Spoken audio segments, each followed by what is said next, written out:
because we love top tens here, Yeah. I decided to go ahead and just put together a top 10 list of the greatest Buckeyes from the state of Ohio. The most iconic, not just the legends. Ohio State is just littered with legends, but the most iconic guys, those guys who have done either stuff on the field or obviously done it on the field at Ohio State, but either accomplished the highest level in the pros, done something after their career to transcend sport. Um, just make taking them to that next level. So we're going to talk about the 10 most iconic Buckeyes, and not just Buckeye football, but the most 10 iconic Buckeye athletes of all time. So we're going to jump right in with number 10. And at number 10, I've got, well, that was our honorable mention. Okay. That's fine. Honorable mention, we did Mike Vrabel, multiple time NFL champion, uh, great player at Ohio State. Also had great success as a coach. On the charity front, he was part of the developing team on the Second and Seven Foundation, along with your cousin Ryan Miller and Luke Fickle, that does things for, I believe it's a literacy program, is it not? And Yep. yeah. So that was our honorable mention, Mike Vrabel. So let's go to number 10, which was Paul Warfield. Now, Paul Warfield, tremendous accolades, obviously, through college. Um, Won a national championship, first team All American, two-time first team All Big Ten. Uh, Went on to have a tremendous pro career. He played obviously with the Cleveland Browns, the Miami Dolphins, and briefly for the Memphis Southmen. Yeah, that was where he spent the 1975 season. But two-time Super Bowl champion, NFL champion in 1964, two-time first-team All-Pro. Just a tremendous representative of the university. So I've got Paul Warfield in at number 10. Can't argue with that. Not even going to try. Number 9, here's a guy I wish I could have put a little bit higher. But, the top of the list is pretty crowded, and that's Chris Spielman. Obviously, Spielman had a great career at Ohio State, capped off by arguably one of the best performances in the game that we've ever seen by a defensive player, where he recorded 29 tackles against that team up north in 1986. Um, Spielman had a great career at Ohio State, great career as a pro. Um, after he left the game, after he left playing the game, which originally happened, even though his official retirement wasn't until 99, he left in 1988 to take the year off to be with his wife Stephanie, who was battling cancer. Came back in 99, was only in preseason with the Browns before he suffered a career ending neck injury. Spielman has gone on to do broadcasting, front office work with the Detroit Lions. Obviously, a very relevant guy in the field of sports as well. He was the co founder of the Stephanie Spielman Fund, which obviously is for cancer research. And, they originally started out, I believe, with a goal of about $250,000. As of 2023, which was the 25th anniversary of the fund, they've raised over $26 million towards cancer research with James. So I have a question, So, Chris. yeah, How much of what they've done off the field was a part of your decision making as to who you put in the it 10? was a major factor. Okay. Um, but I think I tried to equally weigh on the field at college, on the field in the pros, and on the field or off the field after they left. Also, their relevance to sports today. And if you read the article I wrote, which will coincide with this, which hopefully we'll have up next week, I also even include some of their high school numbers in this. Ooh, very nice. Yeah. So we go all the way back a little bit there. So, Chris Spielman, number 9. Now, number 8, we got my guy. This is, I've said the Chris's are some of my favorite Buckeyes of all times. I got Chris Carter in at number 8. Carter, obviously a tremendous talent at Ohio State. A career cut a little bit short. Obviously, he lost his eligibility his senior year, but nevertheless, he won a Cotton Bowl and a Citrus Bowl with Ohio State 2 times. He was a Big Ten first teamer, consensus All American in '86. He won. He of course went on to be a fourth round supplemental pick, oddly, of the Philadelphia Eagles. Kind of surprising he slipped to that spot in the draft, given what he'd done in college. But he had a great pro career with both the Eagles. I'm sorry, with the Eagles, the Vikings primarily, and then the Dolphins. He was a 3-time NFL touchdown receiving leader. Once he led the league in receiving yards. More importantly, 8-time Pro Bowler. He was a Walter Payton Man of the Year in 1999. And that, of course, is given for your work as off the field and charity work. He also won the Bart Starr Award, which is given to people for excellence in leadership. He was a member of the Minnesota Vikings Ring of Honor, and he had his number 80 retired by the Vikings as well. Of course, in 2013, I believe it was, he was added to the Pro Football Hall of Fame, and one of what I think was one of the most iconic, Hall of Fame speeches I've ever heard. Buckeye born and bred, be a Buckeye to the day I die. Die. Yeah. Yeah. Number 7. We leave the gridiron and go to the hardwood here, Eric. Mm-hmm. And that is for John Havlicek. Havlicek had a great career at Ohio State. I believe he averaged, if I remember right, about 14.6 points a game. He was a national champion with Ohio State, of course, during the was it the 1960 season. So here's a guy who was a consensus second-team All-American, a third-team All-American, 2 times first-team All-Big Ten. So he had a good career. Had his number 5 retired by Ohio State. Then when he really hit his stride, though, was when he got to the NBA. Of course, drafted by the Boston Celtics and a member of 8 NBA championship teams with those Boston Celtics. NBA Finals MVP in '74. He was a 13-time All-Star in a 16-year career. That's just amazing. Only 3 times in his career did he not make the All-Star team. 4 times he was a first-team All-NBA player. 5 times All-Defensive Team. Rookie, he was on the All-Rookie team his first year. And he also had his number 17 retired by the Celtics. So here's a guy who had his number, retired not once, but twice. Interesting fact: after he left the NBA, do you know what one of his major investments was with his money from the NBA? Bitcoin. No. Oh. He was one of the ground floor investors in the Wendy's fast food chain. Oh, Dave Thomas. Wow. Dave Thomas. Here we go. During the formative years of the chain, he was a major investment.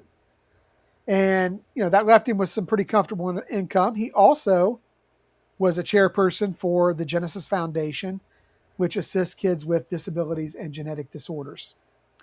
So he was active after his career with those endeavors as well. So number 7, we have John Havlicek. Uh-oh. There we go. Number 6, Eric. We're going back to the football field. And how can we not mention Bill Willis? You had to, man. I mean, this guy, obviously he's an Ohio State icon. He's got his own jersey. Not only was his number 99 retired, but then they created the Block O jersey to represent this guy for all that he did for the game of football. Not only was he an undersized lineman, but he was a great, played that middle guard position. which a lot of people might think that sounds like an offensive line position. That's a defensive line position. Middle guard, kind of the precursor to the nose tackle a little bit, kind of a hybrid between the nose tackle and the modern day middle linebacker. Um, but he played that position. It was only 202 pounds and playing on the defensive line. Jeez. You know That's that a that that's a wide receiver today. yeah, exactly. Um, but Bill had, of course, a lot of accolades as well, and it's not just the accolades that are impressive with him. Yeah, he was 2 times first team All Big Ten. He was a first team All American in 1944. Um, he's in both the Ohio State and Cleveland Browns Rings of Honor. But Eric, this guy was one of 2 guys, along with a fellow Ohioan in Marion Motley, who really broke the color barrier in professional football. Right. And they did this months before Jackie Robinson did it in baseball. They were original pioneers along with Jackie Robinson in kind of tearing down the color barrier in sports, professional sports. As a pro, he was an NFL champion. He was a 3-time Pro Bowler. But I think his contributions to the game, you know, are far more measured in the intangible than even what he did on the field, which by all means was great in and of itself. So number 6, the Block O, number 99, Bill Willis. Number 5, Cardale Jones. Odysseus. No, I don't think so. Number 5, you ready? It would be lovely to have Cardio on a list somewhere because Yeah. he did have the greatest 3-game stretch we've ever seen. It was amazing. But number 5, we're going to go back to the hardwood one more time. And how can you not mention Jerry Lucas? I mean, come on. This guy, 6'8", 230 pounds, was one of the original big men who could really play a stretch position, step out and shoot jump shots. Um, you know, he was a 2-time NCAA Final Four most outstanding player, 2-time consensus college player of the year, 3-time first team All American. Of course, he was a national champion on that 96 team along with Havlicek. Havlicek, Lucas. There was some guy on the bench that ended up being a pretty good basketball coach somewhere else, as I recall. But you know, that was just a stacked team. Was a 2-time NCAA rebounding leader. Again, had his number 11 retired by the Buckeyes, and he went on to have a great pro career as well.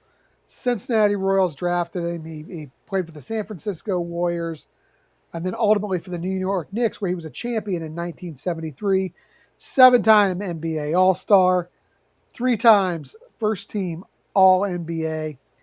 The guy just had a phenomenal, phenomenal career. And after his NBA career, he was finally inducted into the Hall of Fame in 1980. He was a member of the 75th anniversary team for the NBA. Just I think his legacy is just that he was the original. I think the original stretch big man, Eric. I really do. He was the guy that led to eventually the Larry Birds of the world and just his style of play. So number 5, I've got Jerry Lucas. Real quick, I Yeah, was able to get that link shortened, and it should be in the comment section now, everybody, for it the is. GoFundMe for Skeeter. So it's there, guys. Again, real fast, for those who have joined, Skeeter's the host of the Woods Water Mizzou. It's a sister podcast for us at the College Huddle. He had a terrible accident. He runs a heavy machinery, and he had a terrible accident. He lost 3 toes and part of his foot, and this is going towards helping his family while he's laid up. If you could, you got a couple bucks you can donate for him. Please feel free to do so. Let him feel the love of Buckeye Nation tonight. Appreciate it, everybody. You'll find that there in the comments section. I'll do it again right now just so that everybody's got it. So there's the link over to the GoFundMe for Skeeter. Thanks, guys. All right, number 4, go for it.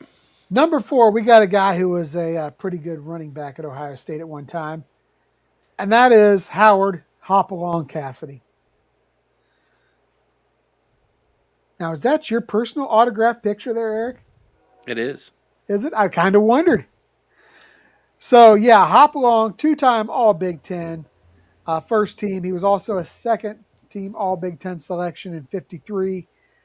He won the Chicago Tribune Silver Award, which was the precursor to the Big Ten Player of the Year, of course. Two-time unanimous All-American in '54 and '55. UPI Player of the Year, AP Male Athlete of the Year, Maxwell Award winner, Heisman Trophy Award winner, national champion. When he went to the pros, he was an NFL champion um, as well. I mean, this guy kind of really did it all, and I feel was just a great. When you think about the legends of Ohio State football, I mean, this guy ranks right up at the top of that list. So I have him in at number 4. Now, before we get to number 3, I would like to get some guesses out of the chat at where we may be going because I'll tell you right now, we've got 3 guys in the top 3. Only one of them is a football player. And guys, that football player is not number 1. So I've been watching the chat. Several people have nailed number 1. Have they? So yes. So That's yeah, that's a little surprising, I thought. and quite a few have nailed the next guy at number 3. So So let's do it. the chat is all over this. Okay, well, at number 3, we've got the Golden Bear, Jack Nicklaus. Nicklaus, well, where'd we go? Sean Strock, Greg Greg Fry would Fry. be in our top 10 interviews of all time, Sean, but So sadly, he's not on our list. Dennis says it's going to be Archie, Jesse, and Jack. Maybe. Well, maybe. So, yeah, Jack Nicklaus is number 3.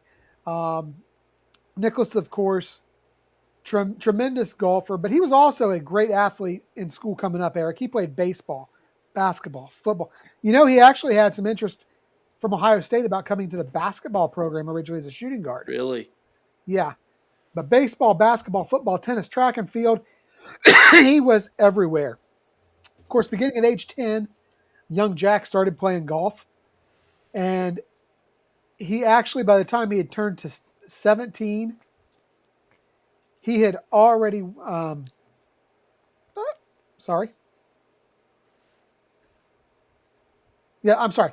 By the time he was 12, he began his run of 5 straight Ohio Junior State Championships. And by the time he was 17, he'd actually already had 15 championships under his belt. Oh, no, I'm sorry. Yes, 15 championships under his belt. Now, you move on. While at Ohio State, Jack won 2, count them, 2 U.S. Amateur Championships, and also an NCAA title and a conference championship. Funny thing is, he left after 3.5 years to turn pro. Yes, that's right. That elusive last half year, Jack did not initially graduate from The Ohio State University. He later received an honorary degree. But after he turned pro, of course, he went on to have 117 professional wins, which included 18 major championships, arguably the most decorated golfer in all of golf history. He is a member of the World Golf Hall of Fame. He's a 5-time PGA Player of the Year. He's won the Bob Jones and Payne Stewart Awards.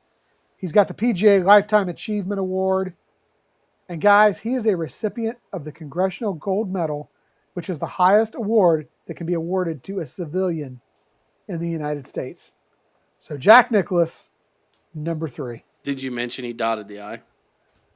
I did not because I thought that might give you trestle nightmares still, Eric. It does, but yeah, he's one of the very few non band members who's dotted the I. So number 2. Number 2 I told is you number 1 was not a football player. So here is our football player at number 2. And is there any doubt? Could there be any doubt? You look at Archie Griffin, he still to this day is Ohio State's leading rusher. He graduated in 1976. He is still Ohio State's leading rusher. I believe he's still fourth or fifth on the all-time list. Um, College football. yes, Yeah. he was all Big Ten, twice the Chicago Tribune Player of the Year, twice UPI Player of the Year, twice Sporting News Player of the Year, twice Walter Camp Award winner. Hey, Eric, do you know what else he did twice? He won the Heisman flippin' trophy. Only guy in history to do that twice. Of course, he went on to be drafted in '76 by the Bengals. Had what would, I think, be considered by most as a pretty pedestrian professional career. But you know what? After his career, he came back to Columbus and has been perhaps the greatest spokesperson for Ohio State ever. He returned. He was president of the Ohio State Alumni Association. He was a spokesman for Kroger's and their connection with the university. Uh, I know he does with. He's with one of the insurance companies down there. He's one of their spokes people down there. You know, just I think if you're going to start a list, this guy has to be right at the top. And honestly, I think there can only be one person rated above Archie Griffin on this list, and that is Jesse Owens. Now, I could go into all the accolades, but I'm going to keep it simple here with Jesse Owens. He broke 3 world records and tied another in one day. One day at the 1935 Big Ten Track Championships. In 1936, he gave Adolf Hitler and the Nazis the biggest F you. FU, Yeah. just gave him that finger by going Fist. over to He the gave him the Olympics. fist, is what he gave him. Yeah, Yeah. by going over to the Berlin Olympics, winning 4 gold medals. 4. The 100 meter, the 200 meter, the 4x100 meter relay, and the long jump. Guys, what he did, as much as great as he was of an athlete, what he did for the social movement at the time, I think left him as the most iconic sports figure in Ohio history. Oh, easily. I don't think there's even a question. What he did transcended sports. That's it. And I use that actually in the article, that exact terminology. Yeah, I mean, he even though he was performing a sport, it The transcended sport. importance of what he did.